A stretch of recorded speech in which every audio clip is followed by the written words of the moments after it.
Welcome back to the Faith Informing Podcast. I'm Travis, and this is episode 2 of our series on faith and work. The Faith Informing Podcast is a ministry of Orchard Reformed Church in Palo Alto, California. Last time we laid the groundwork, we talked about the Sunday to Monday gap, that persistent disconnect between what happens in church on Sunday and what happens at church the rest of the week. We introduced the idea that the faith and work movement exists to close that gap. And we asked the basic question, does God actually care what you do from 9 to 5? Today, we're going to go historical. Because one of the things I've learned in stepping into this world is that the faith and work conversation isn't new. It's actually very old. And the fact that it feels new to most of us says something important about what the church has lost and is now trying to recover. Here's the arc. A quick stop at the Reformation, where a theology of everyday work was powerfully recovered. Then a look at how that recovery got lost over the following centuries. And then the bulk of our time on the modern movement. The thinkers, writers, and organizations that have been rebuilding this theological foundation over the last 80 or so years. There's a lot of ground to cover.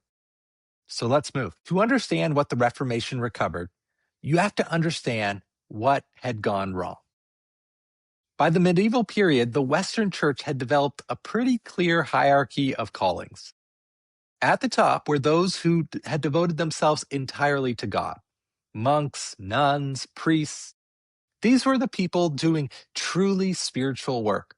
Everyone else, farmers, merchants, craftsmen, mothers, fathers, was doing something lower.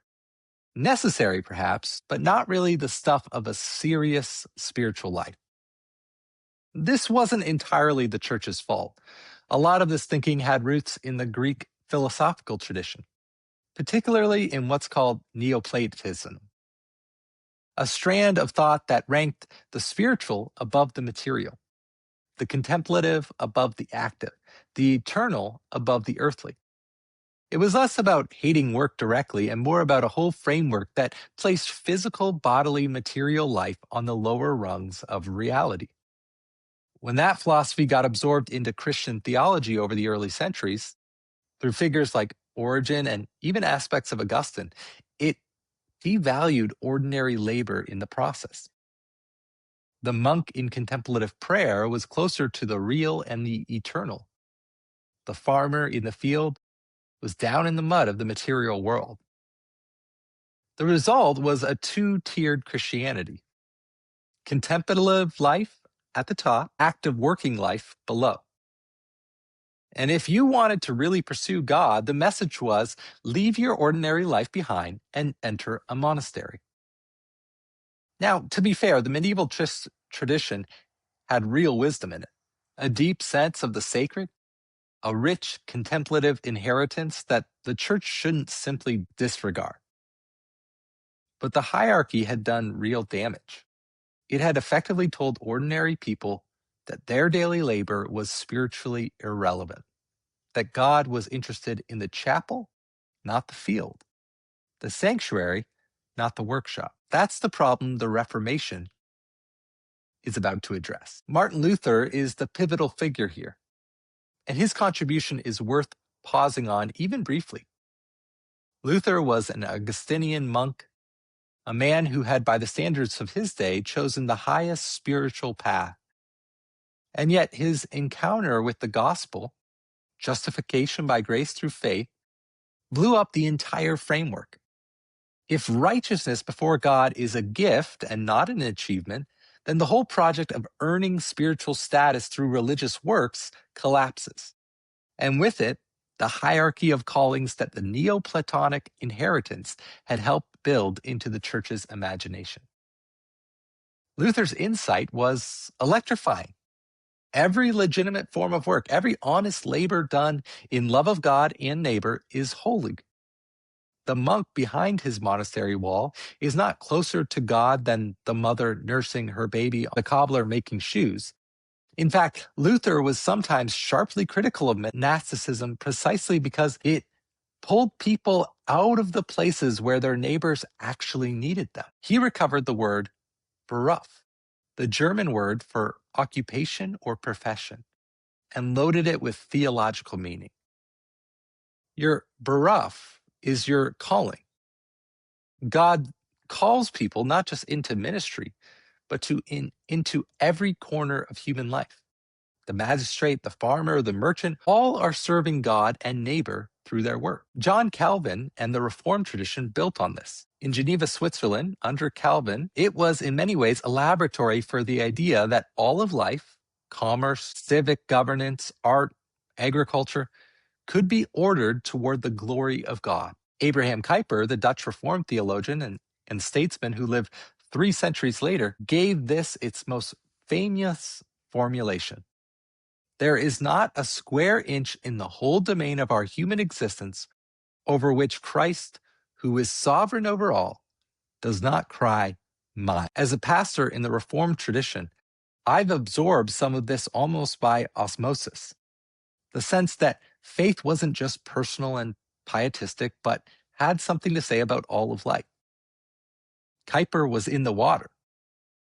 But I don't think I understood until a little later on how countercultural that instinct actually was, or how much of the broader church had lost it. Because here's the thing, the Reformation recovered a theology of vocation, but that recovery didn't stick everywhere.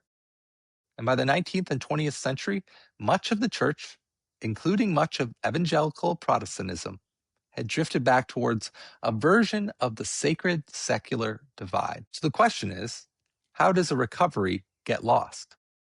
Well, a few things happened. The Industrial Revolution changed the nature of work in ways that made it harder to see as meaningful or God-honoring. When work moved from the farm and the workshop, where you made a whole thing and could see your contribution, into the factory, where you tightened the same bolt 10,000 times a day, the idea of work as vocation started to feel abstract or cruel even.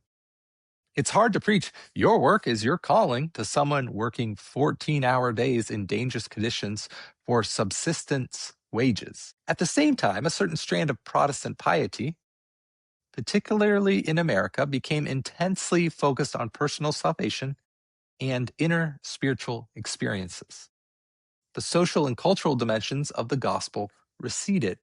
What mattered was getting people saved and into heaven. Everything else, including their work, was secondary at best. The sacred secular divide returned, this time not as a medieval hierarchy of religious orders, but as a modern evangelical assumption. The really important things are evangelism, personal holiness, and church involvement. Work is what you do to fund those things and keep the lights on. By the mid-20th century, the church had largely lost its theological voice on work.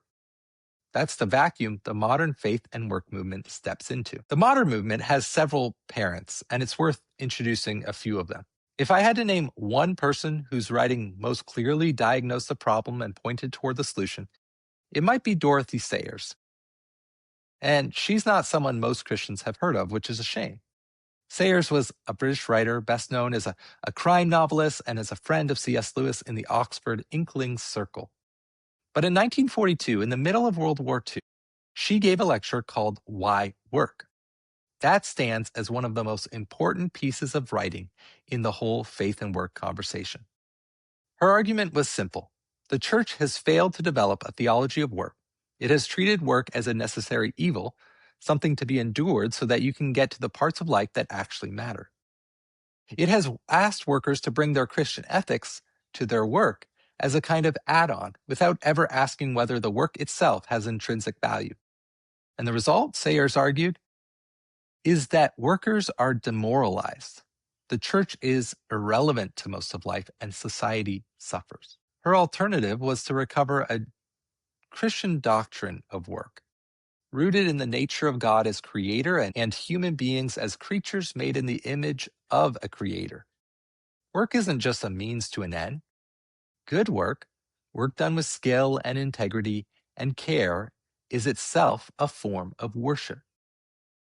Sayers was writing in wartime, addressing a specific crisis, but her diagnosis has only become more relevant.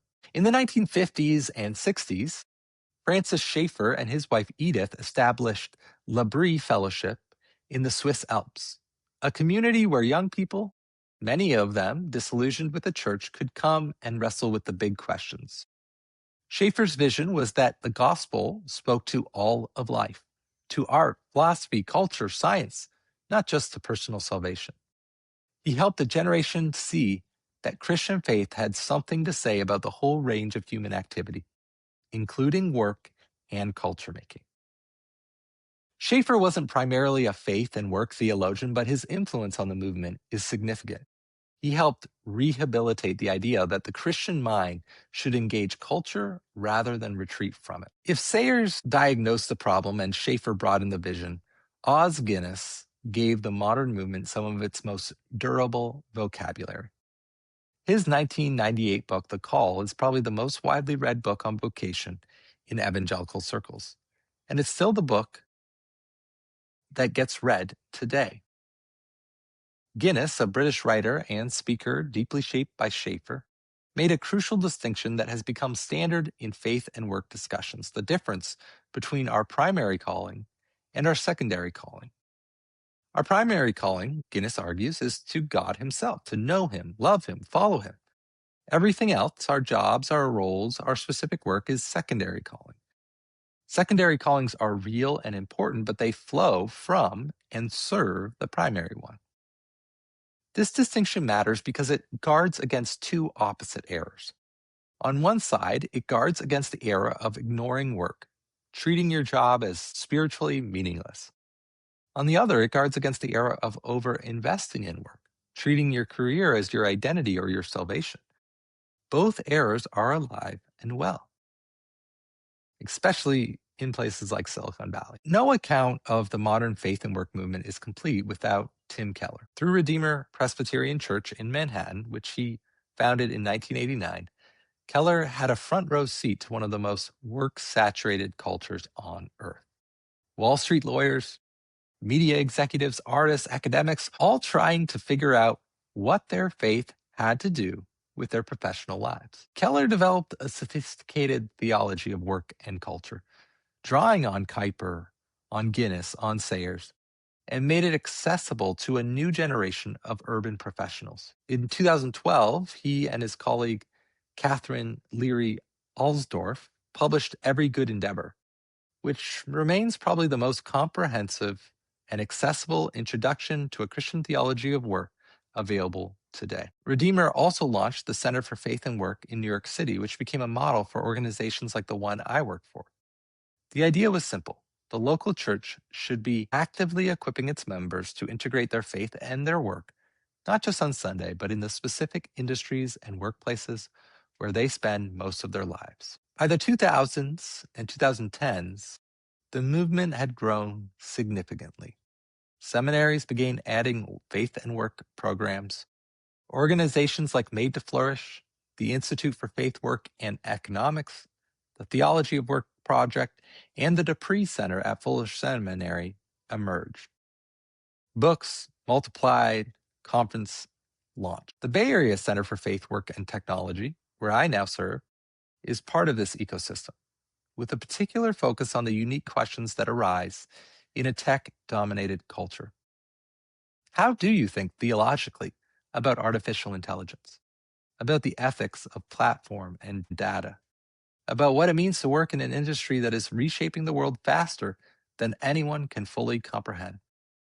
Those are the questions that animate our work, and they are questions we'll be spending several episodes on later in this series. So what do we take away from all of this? A few things. First, the Sunday-Monday gap is not inevitable.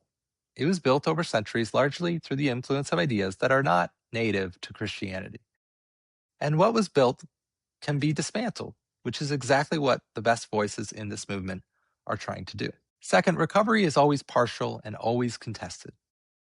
The Reformation recovered a theology of vocation, and then the church largely lost it again within a few generations. The modern movement has made real gains, but there's no guarantee those gains will last.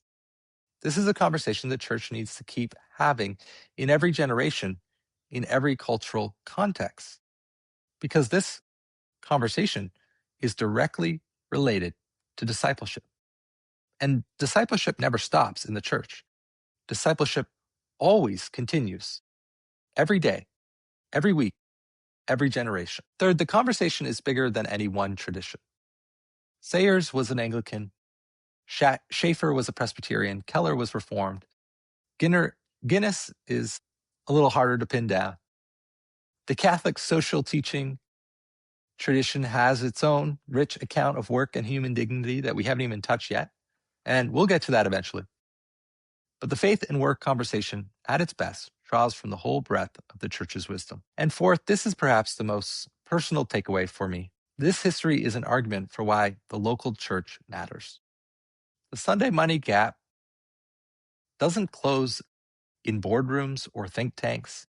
It closes when pastors preach differently, when small groups ask different questions, when congregations start to see themselves as communities of workers sent out into the world every Monday morning.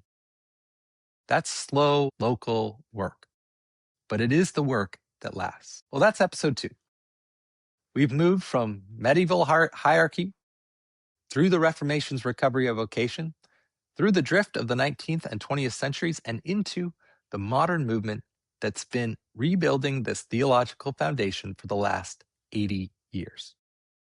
Next time, we go to the source. Episode 3 is a deep dive into what the Bible actually says about work, from Genesis 1 all the way to Revelation 21. We'll trace the full biblical arc: work before the fall, work after the fall, work in the ministry of Jesus, and work in the new creation. It's the foundation that everything else in this series rests on, and I'm really looking forward to it. Well, that's episode 2. And episode 3 is coming up next. I'll see you there.